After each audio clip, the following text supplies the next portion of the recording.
Hello, I'm former Congressman Bob Livingston, and I'd like to speak to you about an issue that I've been working on for several years. For the last 7.5 years, I was privileged and honored to represent the Republic of Turkey. And one of the big issues that plagues them is this issue inspired by the Armenian diaspora here in this country and elsewhere, which would seek to recognize, politically recognize, the Armenian genocide. Now, Armenia basically would have you believe that the Ottoman Empire set about the elimination of Armenian peoples deliberately and with specific intent to, for whatever reason, maybe no reason at all, sometime in the years of 1915 and so forth. The Turkish position is that that's not at all true. And, you know, Turkey is a secular democracy. It's a vibrant nation of 70 million people.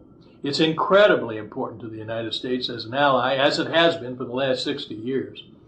And when we talk about issues affecting the Balkans, the Caucasus, Russia, but most particularly the Middle East, Iraq, Iran, Syria, Israel, Turkey is just an indispensable ally. And we ought not to be going out and gratuitously just kicking it in the shins with issues that are unnecessary and should not be brought up simply to offend a critical ally. And that's what I suggest to you, that H106, inspired in the House by Armenian Americans, and its companion measure in the Senate, it does exactly. It is an unnecessary insult to a critical ally. Because, in fact, nobody really knows in this day and age, unless you're an historian, what happened in those days 90 to 100 years ago. The historians are split, and there are some on one side and some on the other side, but there are some very, very capable and widely regarded historians like Gunter Louis and Bernard Lewis, who say that it wasn't state-sponsored genocide that killed off hundreds of thousands of Armenians, but in fact hundreds of thousands of Turks, Armenians, Kurds, Jews, and other people all in southeastern Turkey were killed. Nobody denies that, but that it was an act of war in the midst of World War I. Now, World War I, obviously, in other parts of the world, we lost millions of people. But in southeastern Turkey, what the Turks and many historians believe is that in the attempt by our allies, the British, the French, the Russians, and others, to divide up the spoils of the Ottoman Empire, that the Russians utilized the Armenian people in southeastern Turkey to rise up and murder and kill and cause havoc among the Turkish population. And that after sufficient murders had been committed, and I'm talking about thousands to hundreds of thousands, finally the Turks got mad and fought back. That it was a local degree of warfare, though. It wasn't inspired by the central government of the Ottoman Empire. It was simply a lot of Turkish people getting fed up with their people getting killed and massacred, and so they fought back. And yes, there were atrocities on all sides. That's the Turkish position. Now, again, I don't think any of us really know what happened unless you hear stories handed down. Obviously, Armenian Americans have had their stories handed down for generations, but so have the Turks. And they believe just as strongly that they are right and that the Armenian Americans are wrong. And this is an issue for historians to determine, or perhaps international courts. They should be the forum for deciding what happened almost 100 years ago. Not legislatures or parliaments to provide a political fiat.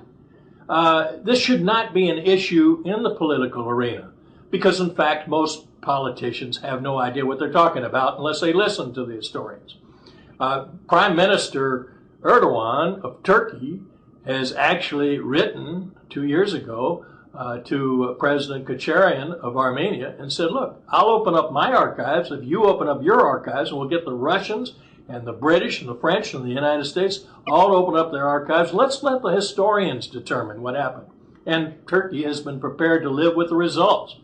Conversely, if they really wanted to decide what was happening, they could take it to the international courts. But the Armenians have never done that. It's not before the international courts. You know, that's the real forum to determine whether or not a genocide was committed. By the way, genocide is only a term that was coined in 1947, long after the incidents of 1915 and so forth. But the Turks would be perfectly content to take this issue to the international courts.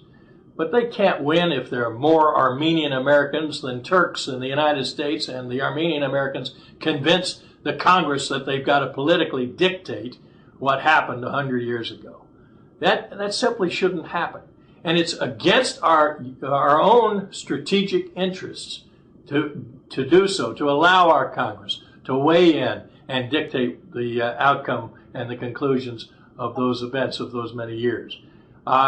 Frankly, our trade relations, our defense relations, and any ability that we have to shape the events that are occurring, unfolding today as we speak in the Middle East will be enormously shaken, because our relations with Turkey will be arbitrarily and capriciously hurt. I really hope that you will have your senator or your congressman take a look at this tape. Or if any member of Congress or senator is looking at me at this moment on the internet, I hope that, in fact, you'll sit down and realize that it's not in our interest, not in the interest of the United States, to vote aye on H-106. It's contrary to our interest. It's contrary to our good relations with Turkey. It's foolish to engage in a debate of something that we have no control.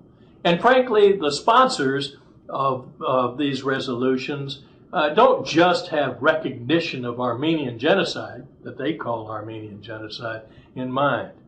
They also have in mind, ultimately, to recognize that there was an Armenian genocide, which again the Turks deny, and then call for reparations. What do they want? They basically have said many times in the public arena in the last 2 or 3 years that they want reparations, meaning southeastern Turkey, to be turned over to Armenia.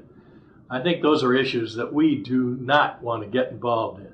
Fact is that we have no business talking about relations as they existed 100 years ago between Armenia, or the Armenian people, and the Turks.